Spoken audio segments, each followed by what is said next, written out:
Students, मेरा नाम है doctor Vikas Goyal and welcome back to my YouTube channel that is math commenters. हमारा chapter चल रहा है डिफरेंशियल इक्वेशंस और हमारा टॉपिक चल रहा है सीरीज सॉल्यूशन। तो सीरीज सॉल्यूशन पे अब तक हमने एक वीडियो लेक्चर अपलोड किया है जिसमें हमने बताया था कि सीरीज सॉल्यूशन किस तरह के डिफरेंशियल इक्वेशंस में निकालते हैं, उनका क्या क्या मतलब है वो बता चुका हूं। उसके बाद हमने बात किया था कि सीरीज सॉल्यूशन के दौरान पॉइंट्स कितनी तरह का आएगा, ऑर्डिनरी पॉइंट आएगा या सिंगुलर आएगा, और सिंगुलर फर्दर दो टाइप का बताया था, रेगुलर और इरेगुलर सिंगुलर पॉइंट। होपफुली वहां कोई डाउट नहीं होगा। उसके बाद एक न्यूमेरिकल प्रॉब्लम सिंप्लीफाई की थी जिसमें हमने बताया था कि कोई पॉइंट ऑर्डिनरी पॉइंट कब होता है, सिंगुलर कब होता है, रेगुलर सिंगुलर कब होता है और इरेगुलर सिंगुलर कब होता है। तो ये सारे पॉइंट चेक किए थे। उसके बाद तीन इंपॉर्टेंट स्टैंडर्ड डिफरेंशियल इक्वेशंस के बारे में हमने बात की थी। वो थी आपकी Legendre differential equation, vessels differential equation और चेबीशेव डिफरेंशियल इक्वेशन। उसके बाद हमने बताया था कि सीरीज सॉल्यूशन में दो मेथड आएंगे, first is power series method और सेकंड इज फ्रोबेनियस मेथड। तो पावर सीरीज मेथड और फ्रोबेनियस मेथड में क्या क्या डिफरेंसेस हैं हमने लास्ट लेक्चर में सीखे थे। अब इस पर्टिकुलर लेक्चर में हम सीखने वाले हैं power series method in detail. अब स्टार्ट करते हैं power series method of series solution. आपको पता है ये मेथड कब यूज होता है, जब कोई भी पॉइंट ऑर्डिनरी पॉइंट हो। तो कोई भी पॉइंट अगर ऑर्डिनरी पॉइंट होगा तभी हम इस मेथड का यूज करेंगे, नहीं तो नहीं करेंगे। तो आज हम इसका सीखेंगे फ्लो चार्ट। फ्लो चार्ट सीखने के साथ साथ हम एक न्यूमेरिकल प्रॉब्लम भी साइमल्टेनियसली सोल्व करते रहेंगे सो दैट आपको फ्लो चार्ट ज्यादा अच्छी तरह समझ में आए। तो ध्यान रखिएगा। तो साथ में एक न्यूमेरिकल प्रॉब्लम भी मैं ले लेता हूं, ठीक है। तो स्टार्ट करते हैं स्टेप वन। आपको सबसे पहले क्वेश्चन में गिवन होगी homogeneous second order linear differential equation with variable coefficient. तो आपको सबसे पहले यही चेक करना है कि मेरे पास क्वेश्चन में ये गिवन है कि नहीं। तो question number 2, solve in series the differential equation. तो d square y upon d x square plus x y equal to 0 और solve y double dash plus x y equal to 0 in series. तो अगर आप ध्यान से देखेंगे in series लिखा हुआ वर्ड तो आपको पता लग गया यहां सीरीज सॉल्यूशन लगाना है। बट अभी मुझे ये नहीं पता लगा कि पावर सीरीज मेथड लगेगा या फ्रोबेनियस मेथड लगेगा क्योंकि नाम मेंशन नहीं है। तो अभी थोड़ी देर में आइडेंटिफाई करेंगे उस चीज को। तो ये पर्टिकुलर न्यूमेरिकल आ चुका है गुजरात टेक्निकल यूनिवर्सिटी 2019 में, 2014 में, 2013 में, यूपीटी यूपी में, ईयर 2010 में। एक इजी सा न्यूमेरिकल में लेके चल रहा हूं फर्स्ट, सो दैट आपके बेसिक्स क्लियर हो जाए। उसके बाद दो न्यूमेरिकल प्रॉब्लम हम और सोल्व करेंगे सेम पावर सीरीज मेथड पे। तो अब सॉल्यूशन स्टार्ट करते हैं according to the given differential equation. आपको डिफरेंशियल इक्वेशन क्या गिवन है, d square y upon d x square plus x y equal to 0। तो आप देख सकते हैं गिवन डिफरेंशियल इक्वेशन में राइट हैंड साइड 0 है तो ये होमोजेनियस होगा। उसके बाद डबल डेरिवेटिव पड़ा है तो ये सेकंड ऑर्डर होगा। फिर उसके बाद y और डबल डेरिवेटिव की मैक्सिमम पावर 1 है तो ये लीनियर भी होगा। साथ साथ y का जो कोएफिशिएंट है वो x की टर्म्स में है तो वेरिएबल है तो ये विद वेरिएबल कोएफिशिएंट भी होगा। तो मेरी वेरी फर्स्ट रिक्वायरमेंट फुलफिल होगी कि मुझे homogeneous second order linear differential equation with variable coefficient मिलनी चाहिए। तो होपफुली यहां तक समझ आ गया। उसके बाद आपको पता है one of the form of homogeneous second order linear differential equation with variable coefficient क्या होती है, p naught x d square y upon d x square plus p1x dx plus p2x y equal to 0। अब देखते हैं इस differential equation का use क्या है। ये डिफरेंशियल इक्वेशन बताएगी कि p नोट कहां मिलेगा, तो p नोट मिलेगा डबल डेरिवेटिव के साथ। तो डबल डेरिवेटिव के साथ 1 पड़ा है तो p1x कहां मिलेगा dx के साथ, तो dx की कोई टर्म नहीं है तो p1x हो जाएगा 0। और p2x कहां मिलेगा, y के साथ जो भी पड़ा होगा वो p2x होगा। तो y के साथ पड़ा है x तो p2x आया हमारा x। तो होपफुली यहां तक कोई डाउट नहीं होगा। अब ये निकाल ले क्यों, क्योंकि मुझे पता करना है कि मेरे क्वेश्चन में कोई ऑर्डिनरी पॉइंट है या रेगुलर सिंगुलर पॉइंट है, जिससे मुझे पता लगेगा अगर ऑर्डिनरी पॉइंट है तो हम पावर सीरीज मेथड कंटिन्यू करेंगे और अगर रेगुलर सिंगुलर पॉइंट है तो हम फ्रोबेनियस मेथड कंटिन्यू करेंगे। तो ये इंपॉर्टेंट बात है, ध्यान रखिएगा। क्लियर होगी बात। तो अब अगर आप क्वेश्चन को ध्यान से देखेंगे तो कहीं भी ये मेंशन नहीं है कि मुझे किस पॉइंट पे ऑर्डिनरी पॉइंट और रेगुलर सिंगुलर पॉइंट चेक करना है। तो ये बात ध्यान रखिएगा आप, जब भी आपको कोई पॉइंट मेंशन ना हो तो हमेशा 0 पे चेक करते हैं। हमेशा किस पे चेक करते हैं, 0 पे। क्लियर हो गया। तो अगर आपको पॉइंट मेंशन है तो आप उस पे चेक करेंगे, अगर आपके पास पॉइंट मेंशन नहीं है तो आप 0 पे चेक करेंगे। Now at point x equal to 0, ये इंपॉर्टेंट बात है, ध्यान रखिएगा। ओके, तो मुझे पॉइंट नहीं गिवन है क्वेश्चन में तो मैं बाय डिफॉल्ट हमेशा 0 यूज करूंगा। तो अगर आप 0 पे देखेंगे तो आप देख सकते हैं पी नोट की value at x equal to 0 1 है और वो 0 नहीं है। तो इसका मतलब x इक्वल टू 0 क्या हुआ, इज एन ऑर्डिनरी पॉइंट। और अगर पी नोट 0 आ जाता है उस पॉइंट पे तो मैंने बताया था सिंगुलर पॉइंट होता है वो। सिंगुलर को हम फर्दर रेगुलर और इरेगुलर चेक कर सकते हैं। तो जैसे ही मुझे पता लगा x इक्वल टू 0 मेरा ऑर्डिनरी पॉइंट है, तो आपको पता है कि अब कौन सा मेथड लगेगा, पावर सीरीज मेथड। तो ये मेन बात है कि कैसे पता लगा कि पावर सीरीज मेथड लगेगा, क्योंकि किसी भी ऑर्डिनरी पॉइंट पे सीरीज सॉल्यूशन के लिए हमेशा पावर सीरीज मेथड लगता है। तो एक इंपॉर्टेंट बात मैंने ये बताई कि जब भी आपको क्वेश्चन में कोई पॉइंट गिवन ना हो तो हमेशा x इक्वल टू 0 चेक करते हैं। वो ऑर्डिनरी पॉइंट भी आ सकता है, रेगुलर सिंगुलर पॉइंट भी आ सकता है। तो फिलहाल वो ऑर्डिनरी पॉइंट आया, तो yes I will use the power series method. अब चलते हैं नेक्स्ट स्टेप पे। नेक्स्ट स्टेप क्या कहता है, assume the solution y equal to summation n equal to 0 to infinity an x raised power n। तो ठीक है, नाउ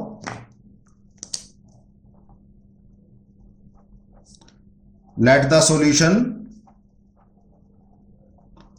of equation 1 is, तो आप एक सॉल्यूशन एज्यूम करते हैं। मैंने बताया था पावर सीरीज मेथड में क्या एज्यूम करते हैं, y equal to n equal to 0 to infinity an x raised power n। वैसे x minus a raised power n होता है, a की वैल्यू यहां 0 है तो इसलिए x रेज्ड पावर n आ गया। तो होपफुली यहां कोई डाउट नहीं होगा। उसके बाद आपने क्या निकालना है, dy dx। तो आपको पता है dy dx कैसे निकालते हैं, an as it is x raised power n का n x raised power n minus 1। एक बात ध्यान से देखिएगा, यहां जब भी x की पावर्स कम होगी तो जितनी पावर कम हुई है उतना स्टार्टिंग पॉइंट बढ़ता है। तो ये मेन बात है, आप ध्यान रखिएगा। तो x की पावर जितनी कम करोगे उतनी ये बढ़ेगी। तो ये बचा summation n a n x raised power n minus 1, n varies from 1 to infinity. ठीक है, उसके बाद आपको चाहिए d square y upon dx square. तो करिए, अब इसका दोबारा डायरेक्टिव कीजिए, n a n तो पड़ा है, इसका दोबारा डायरेक्टिव करोगे तो आपको पता पावर आगे एक पावर कम, अगेन एक पावर और कम होगी तो समेशन एक वैल्यू और बढ़ जाएगी इसकी। तो ये बात ध्यान रखना, ये कैसे आया, जब भी x की पावर्स कम होती रहेंगी ये बढ़ता रहेगा। तो क्या बचा ये,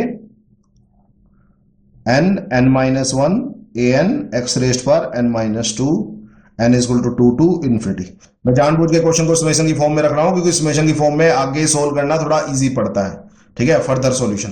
तो आप y की वैल्यू समेशन फॉर्म में भी पुट कर सकते हैं और इसको एक्सपेंड भी कर सकते हैं। अगर आप एक्सपेंड करेंगे तो ये आएगा। तो आप ये वैल्यू भी लेके चल सकते हैं जो मैंने अब एक्सपेंड की है, और आप ये समेशन फॉर्म भी लेके चल सकते हैं। समेशन फॉर्म थोड़ा कॉम्पैक्ट रहती है, छोटी रहती है और इजी पड़ती है लेटर स्टेजेस पे, तो इसलिए मैं समेशन फॉर्म में रख रहा हूं। अगर आपको समेशन फॉर्म में ज्यादा दिक्कत आ रही है तो आप ये फॉर्म भी लेके चल सकते हैं। ध्यान रखना, कोई दिक्कत नहीं है, दोनों से आंसर सेम ही आएगा।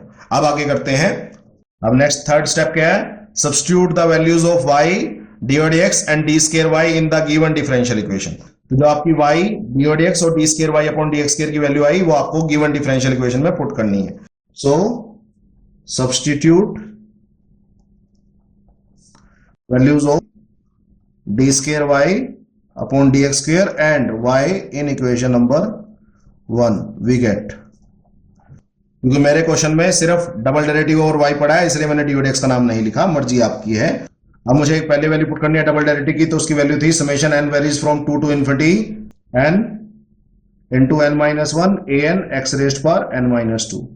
तो ये वैल्यू थी प्लस x, और y की वैल्यू थी आपको पता है summation n equal to 0 to infinity an x raised power n equal to 0। तो मैंने y और डबल डेरिवेटिव की वैल्यू पुट कर दी गिवन डिफरेंशियल इक्वेशन में। अब इसके बाद फर्दर इसको थोड़ा सा सिंप्लीफाई कर लो, summation n equal to 2 to infinity.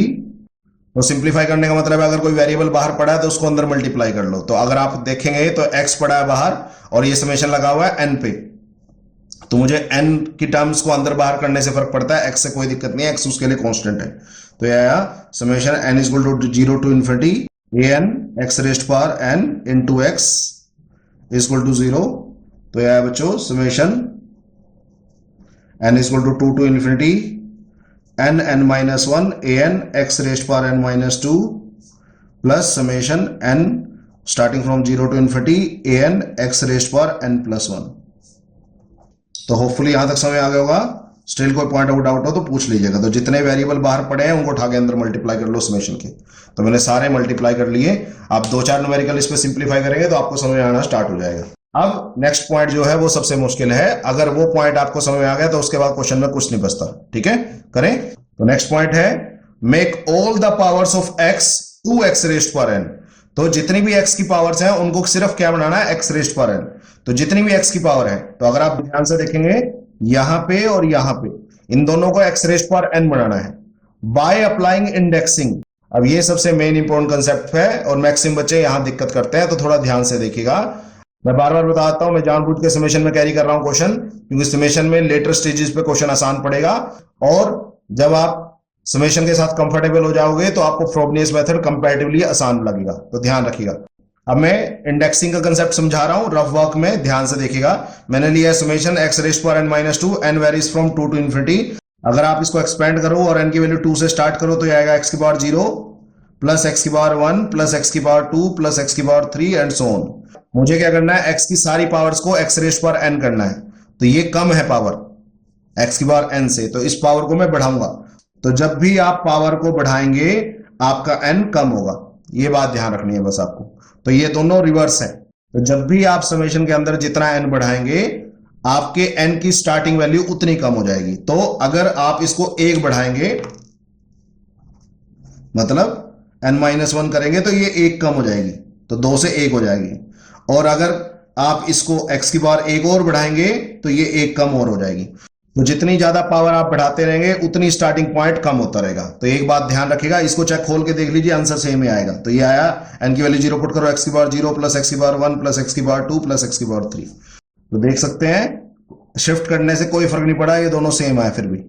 तो मुझे कोई फर्क नहीं पड़ता इंडेक्सिंग अप्लाई करने से। सिमिलरली मैं दूसरा ऑप्शन लेता हूं, जब x की पावर n से ज्यादा है।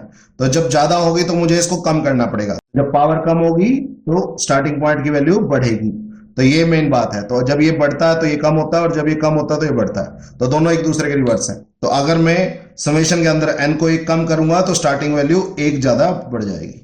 तो आप खोल के देख लीजिए, x की पावर 1 प्लस x की पावर 2 प्लस x की पावर 3 आएगा। अब इसको भी खोल के देख लीजिए, तब भी वो x की पावर 1 प्लस x की पावर 2 प्लस x की पावर 3 अप टू इन्फिनिटी आएगा। तो दोनों सेम ही रही। तो मेन आपको बात क्या समझनी है, समेशन के अंदर जो भी टर्म है उसमें जितना n बढ़ाओगे उतना स्टार्टिंग वैल्यू कम हो जाएगी, और जितना कम करोगे उतनी बढ़ जाएगी। तो ये बात आपको ध्यान रखनी है। तो यहां अंदर कम करोगे तो ज्यादा हो जाएगी, और ज्यादा करोगे तो कम हो जाएगी। ये मुश्किल पॉइंट है, बट अगर आपको समझ में आ गया तो आपको क्वेश्चन काफी आसान लगने स्टार्ट हो जाएंगे और कॉम्पैक्ट भी हो जाएंगे आपके क्वेश्चन। तो वही कर रहे हैं हम। तो क्या करें, आपने सारी x की पावर्स को x रेज्ड पावर n करना है। तो मुझे यहां भी x की पावर n चाहिए और यहां भी x की पावर n चाहिए। यहां देखेंगे तो ये x की पावर n से कम है, कितना कम है, 2 कम है। और यहां देखेंगे x की पावर n से ज्यादा है, तो ये कितना ज्यादा है, 1 ज्यादा है। तो जहां ज्यादा है वहां कम करेंगे, और जहां कम है वहां ज्यादा करेंगे। चलो पहले इसको ज्यादा करें। तो जहां जहां n है उसको हम 2 ज्यादा कर रहे हैं। तो 2 ज्यादा करोगे n का n+2 हो जाएगा, n-1 में 2 ज्यादा करोगे तो n+1 हो जाएगा, यहां 2 ज्यादा करोगे तो n+2 हो जाएगा, और यहां हो जाएगा n। तो सारी जगह +2 कर दिया। तो मैंने बताया था समेशन के अंदर आप x की वैल्यू जितनी ज्यादा करोगे स्टार्टिंग वैल्यू n की उतनी कम हो जाएगी। तो अगर आपने 2 ज्यादा किया है तो ये 2 कम हो जाएंगी, तो 2 कम करोगे तो 0 आ जाएगा। तो जितनी ज्यादा अंदर करोगे उतनी कम हो जाएगी बाहर। प्लस यहाँ पे x की पावर n+1 है, आपने n करनी है, तो 1 कम करनी है, तो सारी जगह 1 कम करेंगे। ठीक है, सब जगह 1 कम होगी, यहां भी 1 कम होगी और यहां भी 1 कम होगी। ऑब्वियसली यहां कम की है तो यहां पे आपको क्या करना पड़ेगा, समेशन में ज्यादा। तो ये बात समझिए।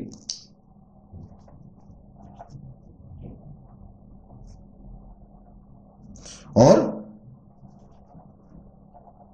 तो आप क्या कीजिए, मेन जो आपकी स्टार्टिंग वैल्यू है और अंदर की वैल्यू है, इन दोनों में रिलेशन समझिए। तो अगर इन दोनों में रिलेशन आपको समझ में आ गया तो कोई दिक्कत नहीं रहेगी।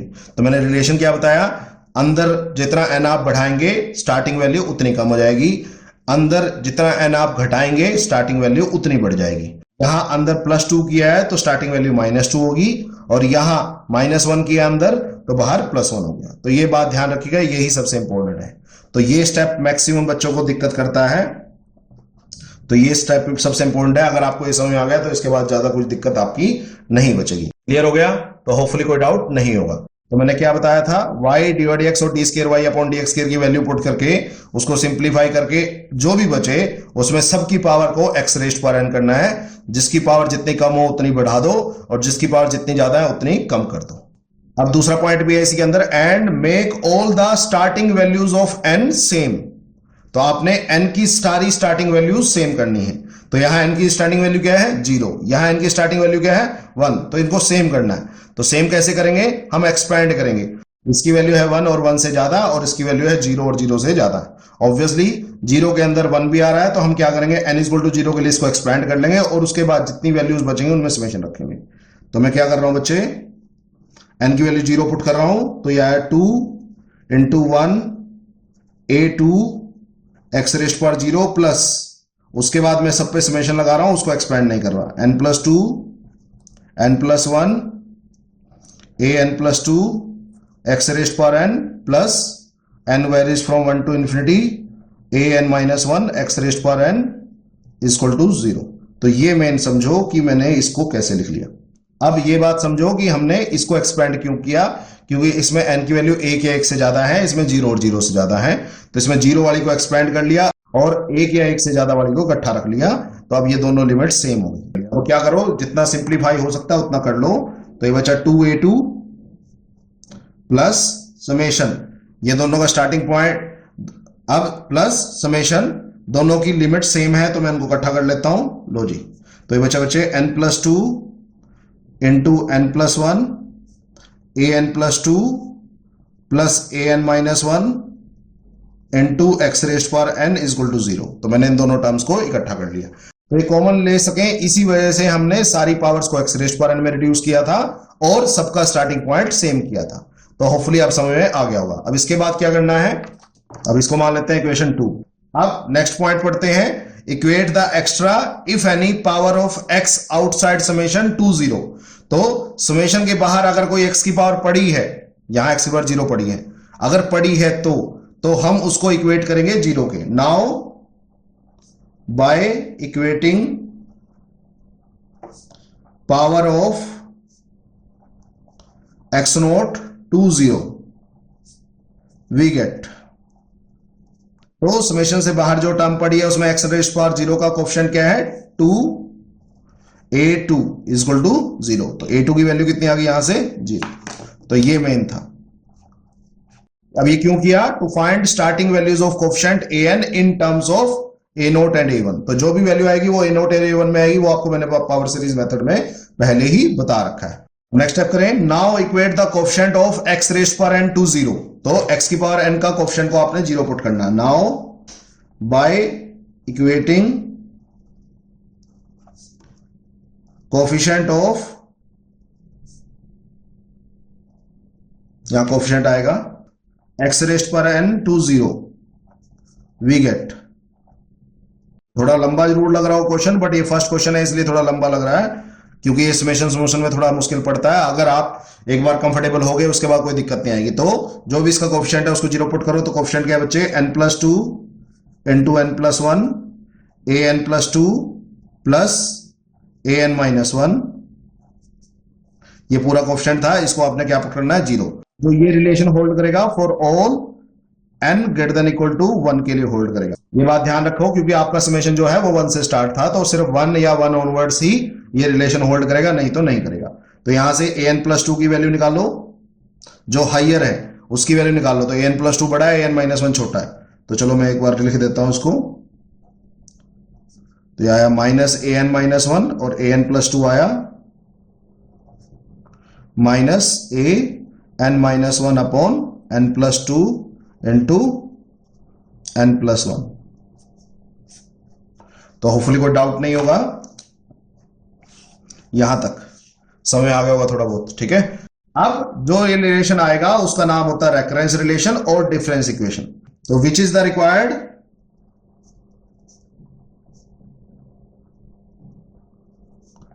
रेकरेंस रिलेशन, और डिफरेंस इक्वेशन भी बोल सकते हो आप इसको, डिफरेंस इक्वेशन, ठीक है। क्या मतलब होता है कभी बताएंगे इसके बारे में, फिलहाल कोई जरूरत नहीं है। उसके बाद नेक्स्ट स्टेप क्या है, अब इस रेकरेंस रिलेशन का फायदा क्या है, take different values of n in the recurrence relation to determine various values of a's in the terms of a naught and a1। तो मैं पहले बता चुका हूं, पावर सीरीज सॉल्यूशन में जितने भी आंसर आएंगे वो a नोट और a1 की टर्म्स में आएंगे। अब ये रेकरेंस रिलेशन क्या करेगा, ये बाकी जितने भी an बचे आपकी उनकी वैल्यू देगा a नोट और a1 की टर्म में। और आप ध्यान रखिएगा, आप मिनिमम n 1 पुट कर सकते हैं, 1 से कम नहीं पुट कर सकते, क्योंकि समेशन 1 से स्टार्ट था। तो now for n is equal to 1। करिए 1 पुट, तो यहां 1 पुट कीजिए तो यह आएगा a3 माइनस a 1 पुट करोगे यहां a0 आएगा, अपॉन नीचे 1 पुट करोगे तो यह 3 बचेगा और ये 2 बचेगा, तो यह बच्चे a3 की वैल्यू आई माइनस a0 बाय 6। तो ठीक है, a3 की वैल्यू निकल गई a0 और a1 की टर्म्स में। तो यही करना था हमने। आप आगे करें 4 n इज इक्वल टू 2, तो n is equal to 2 put करो तो ये बचेगा a4 माइनस ये बचेगा a1, ठीक है, अपॉन 2 पुट करोगे नीचे 4 इंटू 3 बचेगा, तो ये आएगा बच्चे a4 की value I minus a1 by 12। तो ठीक है, इस तरह करके 3-4 वैल्यू निकाल लो। a2 तो हम पहले निकाल चुके थे, तो 4 n इज इक्वल टू 3, तो n की वैल्यू 3 पुट करोगे a5 आएगा is equal to minus a, n की वैल्यू 3 पुट करोगे तो a2 आएगा, अपॉन 3 पुट करोगे तो 5 इंटू 4 आएगा, ठीक है। अब a5 कितना बचा, माइनस a2 बाई 20, बट अगर आपको ध्यान हो आपके a2 की वैल्यू 0 आई थी तो पुट कर दो यहां, तो ये आया a5 इज इक्वल टू 0, ठीक है, क्योंकि a2 क्या था आपका 0। तो ये फायदा हो गया। अब देखो रेकरेंस रिलेशन का कितना बड़ा फायदा हो गया कि अब आपको कोएफिशिएंट्स कंपेयर करने की जरूरत नहीं है x की पावर के, सिर्फ आप n चेंज करते रहो, आपकी वैल्यूज निकलती रहेंगी। अगर आप एक्सपेंशन फॉर्म में करते तो बार बार कोएफिशिएंट कंपेयर करना पड़ता, वो थोड़ा लेंथी पड़ता है। मर्जी आपकी है, जो आपको तरीका आसान पड़े वो कर लेना। तो बस एक लास्ट वैल्यू निकाल लेते हैं n इक्वल टू 4 के लिए, तो दैट इज a6, n की वैल्यू 4 पुट करोगे तो a6 बचेगा, माइनस यहां 4 पुट करोगे तो a3 बचेगा, अपॉन 4 पुट करो ये आएगा 6, और यहां 4 पुट करोगे यहां आएगा 5, तो a6 आया माइनस a3 अपॉन 30। अब minus 1 by 30 as it is, a3 की वैल्यू पुट करेंगे तो वह है माइनस a0 बाय 6, सिंप्लीफाई करोगे आएगा a0 बाय 180। तो ठीक है, तो ये आ गई आपकी a6 की वैल्यू। तो ठीक है, तो इस तरह से आप और वैल्यूज निकाल सकते हैं चाहे तो जितनी मर्जी, बट बहुत ज्यादा वैल्यूज की हमें जरूरत नहीं होती, 4-5 वैल्यूज की हमें जरूरत होती है, ठीक है। अब करें last step, substitute the value of a2 a3 a4 and so on in assumed solution y, we will get the series solution of given differential equation in terms of a0 and a1। तो बस यही करना है। Now put the values of a2 a3 a4 a5 and a6 in assumed solution। तो मेरा assumed solution क्या था, y is equal to summation n varies from 0 to infinity an x raised to n। इसको थोड़ा expand कर लो, value n की value 0 put करोगे तो a0 a1x plus a2x square plus a3x cube plus a4 x की power 4 plus a5 x raised power 5 plus a6 x raised power 6 and so on up to infinity. अब जो जो values आपकी आई है वो put कर दो। a0 और a1 तो आंसर में एज इट इज बचेंगे, उनकी कोई वैल्यू पुट नहीं होती। a2 की वैल्यू आपको पता है 0 आई थी आपकी, a3 की वैल्यू आपकी आई थी माइनस a0 बाय 6। अब a4 की वैल्यू पुट करो, वो है minus a1 by 12 x raised power 4। a5 की वैल्यू है 0 और a6 की वैल्यू है a0 by 180 x raised power 6 and so on. इसके बाद जब आंसर लिखेंगे, अब चाहे तो आप इसको एज इट इज छोड़ सकते हैं या आप a0 a1 की टर्म्स को अलग अलग कर सकते हैं। तो a0 कॉमन ले रहा हूं तो यहां बचेगा 1, यहां बचेगा minus x cube by 6, a0 यहां पे है एक, तो यहां बचेगा एक्स रेस्ट पावर 6 बाय 180 और बहुत सारी टर्म्स और आएंगी प्लस a1 अगर लें कॉमन तो यहां बचेगा x, उसके अलावा a1 और किसी में है यस, यहां है minus x raised power 4 by 12। इसके अलावा और कोई टर्म फिलहाल मैंने नहीं निकाल ली, तो आप निकाल सकते हैं। तो ये है आपका कंप्लीट सॉल्यूशन, ये है आपका आंसर। तो इस तरह से आपने क्वेश्चन करना है। तो हो सकता है कुछ बच्चों को ये लेक्चर लेंथी लगाओ, बट क्योंकि हम साथ साथ फ्लो चार्ट भी कर रहे थे और क्वेश्चन भी कर रहे थे, इसलिए थोड़ा लेंथी हो सकता है और समेशन का कंसेप्ट भी आपने फर्स्ट टाइम समझा। तो अब एक बार रिपीट कर रहे हैं क्वेश्चन को, so that you will get ना very good idea about the concept itself. Question number 2 क्या था, solve in series the differential equation d square y upon d x square plus x y equal to 0। तो solution start किया था according to the given की differential equation ये थी, आपको पता है ये होमोजेनियस है, सेकंड ऑर्डर है, लीनियर है और वेरिएबल कोएफिशिएंट के साथ है, वो आपको पता है। इसके बाद मैंने इसको one of the standard form के साथ कंपेयर किया, वहां से मुझे P0 P1 और P2 मिला। आपको पता है क्यों निकालते हैं आप, क्योंकि आपको पता करना है कि इस क्वेश्चन में ऑर्डिनरी पॉइंट है या रेगुलर सिंगुलर पॉइंट है। अब ध्यान रखिएगा इस बात को, अगर आपको कोई पॉइंट गिवन नहीं है चेक करने को तो आप हमेशा x इक्वल टू 0 पे चेक करेंगे। तो now at point x equal to 0, तो आपने p नोट की वैल्यू चेक की, वो i1 वो i नॉन 0, तो इसका मतलब ये एक ऑर्डिनरी पॉइंट है, तो इसका मतलब इसमें पावर सीरीज मेथड लगेगा। उसके बाद आप क्या करते हैं, आपको पता है पावर सीरीज मेथड का सॉल्यूशन क्या होता है, y equal to summation n equal to 0 to infinity an x minus a raised power n होता है, a यहाँ 0 है तो इसलिए x रेस्ट पावर n हुआ। तो आप इसको समेशन की फॉर्म में भी रख सकते हैं, आप इसको एक्सपेंड भी कर सकते हैं, जैसे आपको अच्छा लगे वैसे कर सकते हैं, बट मैं सजेस्ट करूंगा कि आप इसको समेशन की फॉर्म में ही रखें, सो दैट आपको आने वाले टॉपिक जैसे फ्रोबनियस मेथड वगैरह आसान लगे। तो अब नेक्स्ट निकालना है डी वाई एक्स और d square y upon d x square. तो सिंगल डेरिवेटिव में a n as it is, x raised power n का पावर आगे एक पावर कम। ध्यान रखिएगा समेशन के अंदर अगर एक्स की पावर कम होगी तो एन की स्टार्टिंग वैल्यू उतनी ही बढ़ जाएगी, तो अगर एक कम हुई तो एक बढ़ जाएगी, दो कम हुई तो दो बढ़ जाएगी। तो ये बातें आपको समझ आनी चाहिए कि n इक्वल टू 1 और n इक्वल टू 2 कैसे आ गए यहाँ पे। तो होपफुली यहाँ डेरिवेटिव्स में कोई दिक्कत नहीं होगी। उसके बाद क्या करते हैं, y डिवाइड x और d square y upon d x की वैल्यू पुट करते हैं गिवन डिफरेंशियल इक्वेशन में। तो मैंने y की और d square y upon d x की वैल्यू पुट की। उसके बाद जितनी प्रोडक्ट होती है उसको एक्सपेंड कर देते हैं। मेरे पास सिर्फ एक ही टर्म थी प्रोडक्ट में x, मैंने उसको एक्सपेंड कर दिया, मल्टीप्लाई कर दिया, तो x की पावर n इंटू x की पावर 1 आ गया, x की पावर n प्लस 1। तो नेक्स्ट स्टेप सबसे इंपॉर्टेंट कंसेप्ट है वो है इंडेक्सिंग। ये मैक्सिमम बच्चे गड़बड़ करते हैं यहाँ पे, तो ध्यान से सुनिएगा। तो मैंने आपको इंडेक्सिंग का क्या कंसेप्ट बताया, अगर आप समेशन के अंदर कुछ n की वैल्यू बढ़ाते हैं तो स्टार्टिंग वैल्यू n की उतनी कम हो जाएगी, और अगर कम करेंगे तो स्टार्टिंग वैल्यू उतनी ही बढ़ जाएगी। तो ये दोनों एक दूसरे के रेसिप्रोकल हैं, तो ध्यान रखिएगा, ठीक है। तो मुझे यहां भी x की पावर n चाहिए और यहां भी x की पावर n चाहिए। यहां n की वैल्यू 2 कम है तो मैंने यहां सब जगह 2 2 बढ़ा दिया, तो n की जगह n प्लस 2 आ गया, यहां 2 बढ़ाओगे तो n प्लस 1 आएगा, यहां 2 बढ़ाओगे n प्लस 2 आएगा, यहां 2 बढ़ाओगे x की पावर n आएगा। बट क्योंकि यहां बढ़ाया है समेशन के अंदर तो आप n की स्टार्टिंग वैल्यू उतनी ही कम करेंगे, तो इसलिए 2 से आ गई 0। सिमिलरली यहां x की पावर n प्लस 1 है और मुझे चाहिए x की पावर n, तो एक ज्यादा पड़ी है तो मुझे एक कम करनी है, तो कम करोगे तो यहां भी n माइनस 1 हो जाएगा और यहां भी एक n कम हो जाएगा, ठीक है। बट ऑब्वियसली अंदर कम किया है तो यहां ऑब्वियसली बढ़ाएंगे। तो ये मेन देखो कि यहां n की वैल्यू कम क्यों हुई और यहां n की वैल्यू ज्यादा क्यों हुई, यह है इंडेक्सिंग, ठीक है। जिसको ये समझ आ गया उसके बाद क्वेश्चन में कुछ मुश्किल नहीं बचता उसके लिए। उसके बाद आपको क्या करना है, इनकी स्टार्टिंग वैल्यूज भी सेम करनी है। ऑब्वियसली ये 1 एंड 1 ऑनवर्ड्स वैल्यू एग्जिस्ट करती है, ये 0 और 0 के बाद है, तो 0 और 0 के बाद में 1 तो आएगा ही, इसलिए मैंने 0 वाली एक्सपेंड करके 1 ऑनवर्ड्स मैंने समेशन के अंदर ही रख लिया। अब इसको बोलते हैं बाय एक्सपेंडिंग। उसके बाद क्या करेंगे, x की सिमिलर पावर्स को इकट्ठा कर लेंगे। अगर आप ध्यान से देखें यहाँ भी x रेज़ पावर n है, यहाँ भी x रेज़ पावर n है, तो इनको कंबाइन किया जा सकता है, उनकी समेशन की लिमिट्स भी सेम है। तो मैंने यही किया, first term as it is और बाकी दोनों टर्म्स को मैंने क्लब कर लिया। उसके बाद क्या करेंगे, x की सारी पावर्स को इक्वेट करेंगे 0 के इक्वल। तो सबसे छोटी पावर x की पावर 0, तो उसके कोएफिशिएंट को इक्वेट करेंगे 0 के इक्वल, तो यह आया 2a2 इक्वल टू 0, तो a2 की वैल्यू है 0 और बाकी सारी वैल्यूज आएंगी यहां से।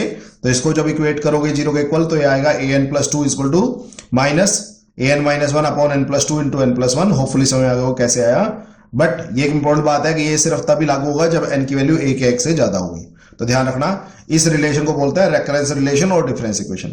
इसका फायदा क्या है, अब आपको बार बार कोएफिशिएंट कंपेयर करने की जरूरत नहीं है, आप जस्ट n की वैल्यू चेंज करते रहो, आपके पास नई नई एज की वैल्यू आती रहेगी। तो जैसे आपकी मिनिमम वैल्यू n की वैल्यू 1 पुट कर सकते हैं, तो अगर n की वैल्यू 1 पुट करोगे यहां पे तो ये a3 बन जाएगा, यहां माइनस a नोट आएगा और नीचे 3 इंटू 2 करके a3 की वैल्यू आपकी a नोट की टर्म्स में आ गई। Similarly n2 n3 n4 put किया तो आपकी a4 a5 a6 की वैल्यू आती रही।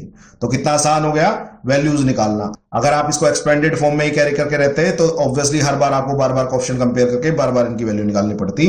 अब इसके बाद कोई a10 भी पूछ ले तो मुझे काफी आसान है a10 निकालना, तो इसलिए मैंने रेकरेंस रिलेशन वाला काम किया और उसी लिए मैंने इंडेक्सिंग वगैरह का कंसेप्ट सीखा।